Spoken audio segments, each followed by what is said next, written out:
सब network crime world को subscribe करें, बेल आइकन दबाएं और अपडेट पाएं।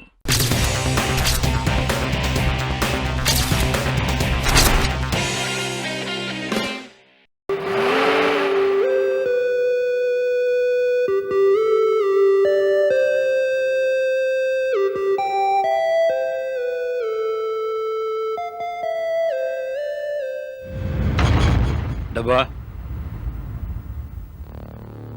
ये वही धुन है जो रंजन ने हमें बताई थी,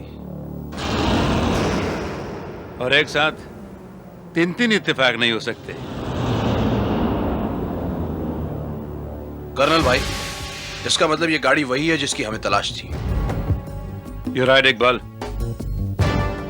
इस गाड़ी का मालिक कौन है? वो बहुत बड़े डॉक्टर है साहब। उनका नाम डॉक्टर शफीकुर रहमान है। लोग उन्हें डॉक्टर शफीक के नाम से जानते हैं साहब। जी हाँ, मेरा ही नाम शफीकुर रहमान है। लोग मुझे डॉक्टर शफी के नाम से जानते हैं। कहिए, मैं क्या खिदमत कर सकता हूँ आपकी? डॉक्टर साहब, क्या आप मिसेस सायरा जाफरी को जानते हैं? सायरा जाफरी? जी नहीं, मैं किसी सायरा को नहीं जानता। ठीक से याद कीजिए डॉक्टर साहब, शायद आपके किसी पेशेंट का नाम हो। जी नहीं, मेरे किसी पेशेंट का नाम सायरा नहीं है। अच्छा, कमाल है, आपको अपने सारे पेशेंट्स के नाम याद हैं? देखिए, अगर आप मुझसे ये पूछेंगे कि कौन कौन मेरा पेशेंट है तो शायद मैं नहीं बता पाऊंगा, लेकिन अगर आप ये पूछें कि कौन मेरा पेशेंट नहीं है तो ये मैं जरूर बता सकता हूँ। पेशेंट ने सही कोई पर्सनल जान पहचान? मैंने कहा ना, मैं सारा नाम की किसी खातून को नहीं जानता। आप ये तो जानते होंगे 5000 गाड़ी जिसका नंबर है MS02Y 6957, वो किसकी है? ये तो मेरी गाड़ी का नंबर है। जी हाँ, मैं बताया। परसों रात आप ही की गाड़ी सारा जाफरी को उसके घर तक छोड़कर गई। मेरी गाड़ी? लेकिन ये कैसे हो सकता है? यही तो हम भी जानना चाहते हैं डॉक्टर साहब कि उस रोज सायरा जाफरी आपकी गाड़ी में कैसे थी और आप उस रात कहाँ थे? देखिए, परसों मेरी बेटी की शादी थी और उस रात देर तक मैं शादी की पार्टी में मसरूफ था। परसों रात आपकी बेटी की शादी थी? जी हाँ, याद आया। परसों रात को मैंने कुछ मेहमानों को छोड़ने के लिए अपनी गाड़ी भिजवाई थी, और हो सकता है उन्हीं मेहमानों में से कोई सायरा नाम की भी हो। मगर ये सायरा जाफरी है कौन जिसके बारे में इतनी पूछताछ की जा रही है? आपकी गाड़ी की चाबियां किसके पास थी? परसों याद करना तो मुश्किल है। हाँ, वो चाबियां मैंने अपने भतीजे सलीम को दी थी और सलीम ने अपने दोस्तों को। लेकिन कर्नल, आखिर बात क्या है? आप कुछ बता क्यों नहीं रहे? हम जिस सायरा जाफरी की बात कर रहे हैं उनका कत्ल हो चुका है। क्या? जी हाँ, परसों शाम सायरा जाफरी एक ज्वेलरी शॉप के सामने से गायब हुई और उसी रात उनकी लाश आप ही की गाड़ी से उनके घर तक पहुंचाई गई। Oh no. ओह यस, और आप कहते हैं कि आप सायरा जाफरी को जानते ही नहीं? Just a minute. हो सकता है आपकी बेटी सायरा जाफरी को जानती हो। क्या आप हमें उनका पता? नो कर्नल, मेरी बेटी का किसी सायरा वायरा से कोई ताल्लुक नहीं है। बेहतर होगा अगर यही बात आपकी बेटी हमें बताए। देखिए, अभी परसों ही मेरी बेटी की शादी हुई है और मैं नहीं चाहता कि पुलिस इंक्वायरी से उसकी नई नई गृहस्थी खराब हो। डॉक्टर शफी, ये एक कत्ल का मामला है। देखिए, मैं खुद अपनी बेटी जरीना से पूछूंगा। अगर वो इस सायरा वायरा के बारे में कुछ जानती है तो मैं आपसे आकर जरूर बताऊंगा। आप इत्मीनान रखिए। ठीक है, हम चलते हैं, फिर मिलेंगे।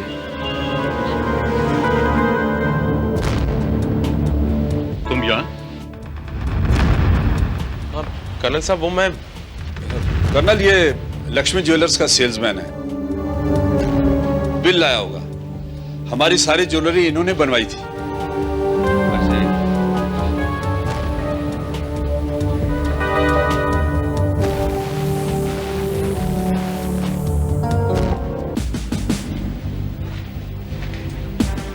ये लोग यहाँ कैसे पहुंच गए? ये सायरा के बारे में पूछ रहे थे। सायरा जाफरी, ये तो मेरी बेटी जरीना के पास जाने की बात भी कर रहे थे। बड़ी मुश्किल से रोका है मैंने उन्हें। अगर ये लोग वहां पहुंच गए तो बड़ी मुश्किल हो जाएगी। बिल्कुल ठीक कह रहे हैं। उसका तो घर बसने से पहले ही उजड़ जाता। मैं एक काम करता हूँ, मैं अपनी बेटी से कहता हूँ कि वो कुछ दिनों के लिए कहीं घूमने चली जाए। हाँ, यही ठीक रहेगा।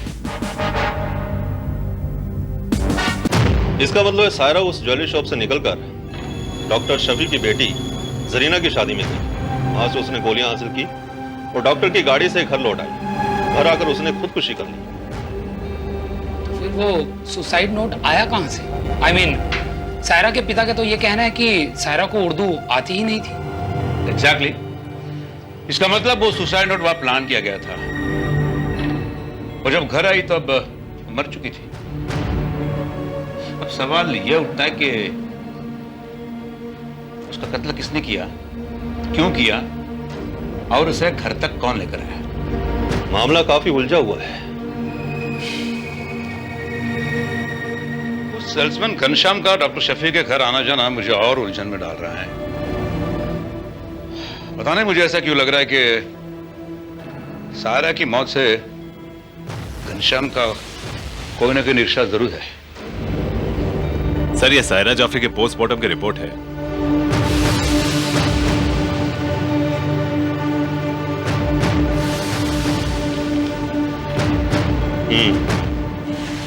मौत की वही वजह है। उन्हीं गोलियों से उसकी जान गई है।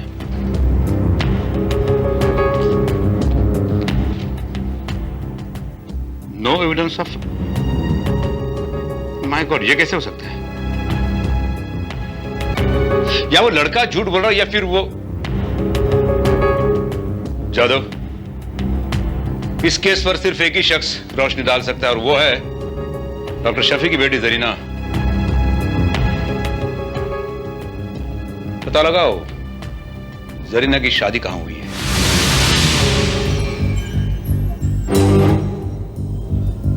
मिस्टर अनवर सईद। यस। मैं कर्नल परमवीर, जरीना के पिता डॉक्टर शफी का दोस्त हूं मैं। ओ प्लीज आइए आइए, अंदर आइए प्लीज। Thank you. मुबारक हो। शुक्रिया। प्लीज तशरीफ रखिए। दरअसल एक जरूरी काम की वजह से मैं शादी में नहीं आ सका, इसलिए मैंने सोचा कि घर जाकर ही आपको मुबारकबाद दे दूं।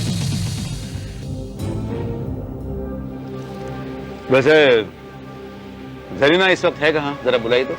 माफ कीजिए, वो इस समय घर में मौजूद नहीं है। घर में मौजूद नहीं? जी हाँ, हमारी खानदान की रिवायत के मुताबिक वो मेरी अम्मी के साथ में हमारे पीर साहब की दरगाह पे गई हैं। ओहो, तो बड़ी मुश्किल हो गई। मैं तो खास तौर पर उसी से मिलने आया था।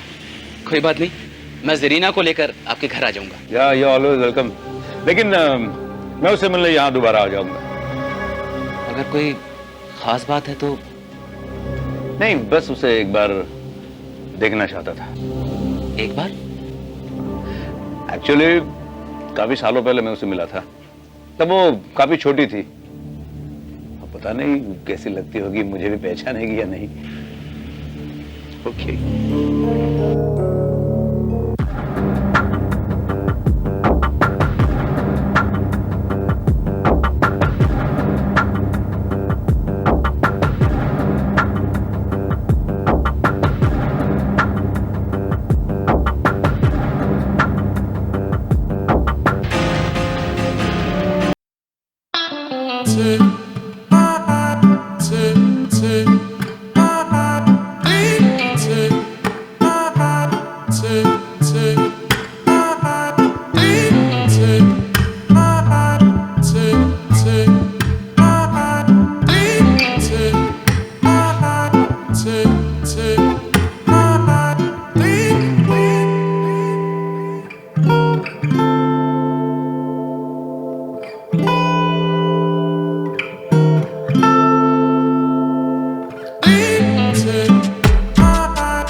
मामला बहुत उलझता जा रहा है।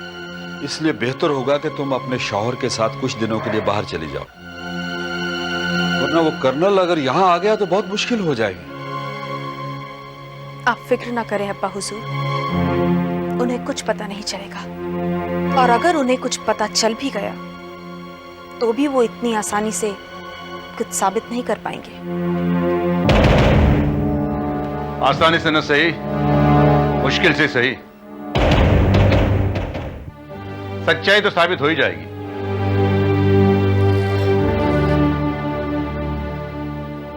चेहरा छुपाने से क्या फायदा? मैं आपको अच्छी तरह से पहचान चुका हूं। कर्नल, आप क्यों मेरी बेटी की जिंदगी बर्बाद करना चाहते हैं? आप क्यों आए हैं यहाँ? डॉक्टर साहब, शायद आप ये नहीं जानते कि जिस सायरा जाफरी के केस की हम तहकीकात कर रहे हैं वो आपकी बेटी की हम शक्ल थी। जी? जी हाँ, दोनों की शक्ल इतनी मिलती थी कि खुद आप ही धोखा खा सकते हैं। मेरे ख्याल से इसी चेहरे की वजह से बेचारे सायरा का अगवा हुआ और उसकी जान गई।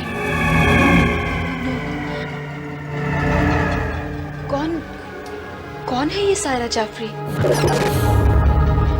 और किसने कत्ल कर दिया उसका? क्या आप भी सायरा को नहीं जानती थी? जी नहीं तो। मुझे पता था, आपके डैडी ने यही कहा था। सायरा जाफरी, जब्बार जाफरी की बीवी।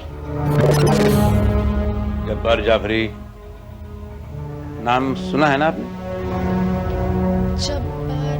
जी नहीं। डॉक्टर साहब, क्या आप उसे जानते हैं? जी? नहीं, आप कैसे जानते होंगे? जब्बार,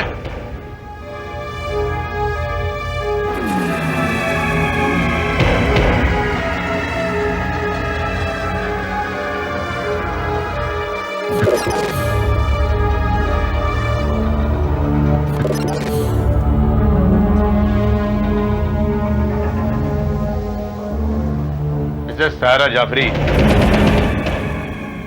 पहचानती हैं आप?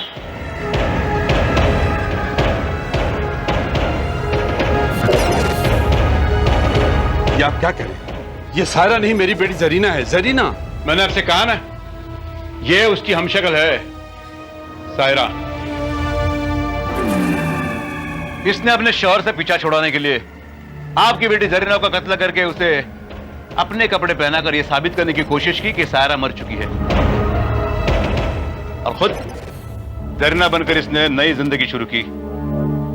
यह आपकी बेटी की कातिल है। She is a cold blooded murderer. मरने वाली सायरा नहीं बल्कि कोई और थी। इस बात का शक मुझे उसी वक्त हो गया था जिस वक्त मैंने पोस्टमार्टम की रिपोर्ट देखी थी, क्योंकि पोस्टमार्टम रिपोर्ट में बॉडी पर जख्मों के निशान का जिक्र नहीं था, जबकि रंजन ने मुझे बताया था कि जब्बार ने सायरा की बेल्ट से बुरी तरह से पिटाई की थी। नहीं नहीं, ये झूठ है। इसने जरीना का खून नहीं किया। जरीना ने तो खुदकुशी की थी। क्या? जी हाँ,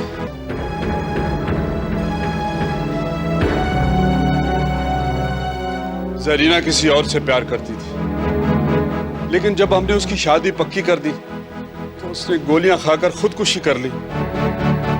बारात आने में थोड़ी ही देर थी और उसकी लाश हमारी आंखों के सामने पड़ी हुई थी। वो हमें छोड़कर जा चुकी थी और इज्जत भी थोड़ी ही देर में जाने वाली थी कि उसी वक्त लक्ष्मी ज्वेलर्स से घनश्याम का फोन आया। ये तूने क्या किया बेटी? ये तूने क्या किया? अब्बाजान, फोन। हेलो डॉक्टर साहब, मैं घनश्याम बोल रहा हूँ। जी हाँ, लक्ष्मी ज्वेलर्स से। आपकी साहबजादी जरीना यहाँ पर है, किसी और के साथ। ये क्या बकवास कर रहे हो? ये कैसे हो सकता है? यही तो मैं भी सोच रहा हूँ। आज उसकी शादी है और वो यहाँ पर जेवरात खरीद रही है, कुछ समझ में नहीं आ रहा। ये नामुमकिन है। जरीना तो यहाँ, उसकी लाश मेरे सामने पड़ी हुई है। लाश? ये क्या कह रहे हैं डॉक्टर साहब आप? जरीना ने खुदकुशी कर ली घनश्याम। अब हम किसी को मुंह दिखाने लायक नहीं रहे। अब कुछ नहीं हो सकता, कुछ नहीं हो सकता। हो सकता है डॉक्टर साहब, एक काम हो सकता है। और फिर घनश्याम ने मुझे वो तरकीब बताई जिससे मेरी इज्जत बच सकती थी।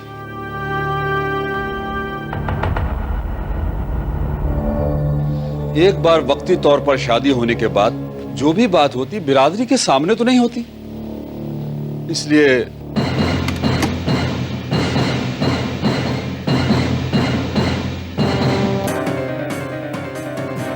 और फिर उसी नीम बेहोशी की हालत में हमने सायरा को शादी का जोड़ा पहनाकर बिठा दिया। जरीना इब्न शफीकुर रहमान, आप अनवर इब्न अबुल सईद के साथ निकाह कबूल करती हो? कबूल है, कबूल है, कबूल है।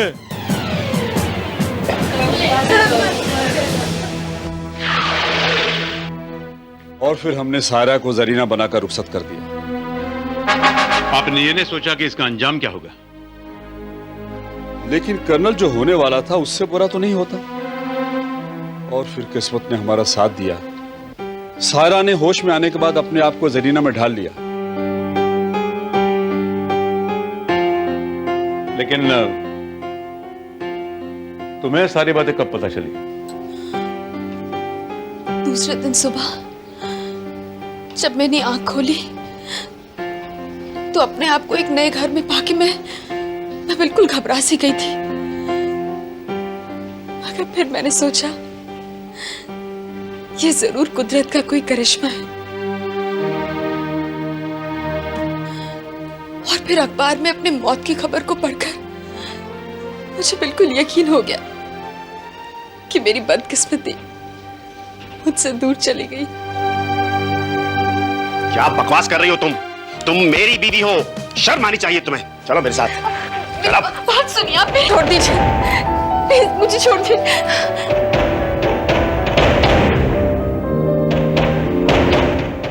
एक्सक्यूज मी मिस्टर जब्बार, कानूनन सायरा आपकी पत्नी जरूर है, लेकिन ये कहां और किसके साथ रहना चाहती है इसका फैसला करने का पूरा हक इन्हें है। आप इनके साथ कोई जबरदस्ती नहीं कर सकते, सो प्लीज।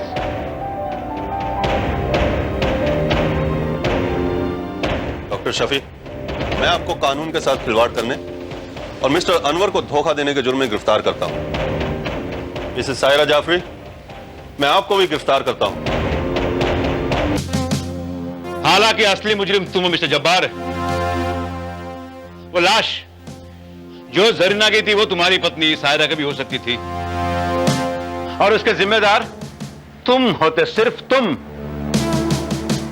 काश तुम्हें इस बात का पता होता कि पत्नी पति की मिल्कियत नहीं होती, इसकी जीवन साथी होती है। उसका जितना कर्तव्य होता है उसका उतना अधिकार भी होता है।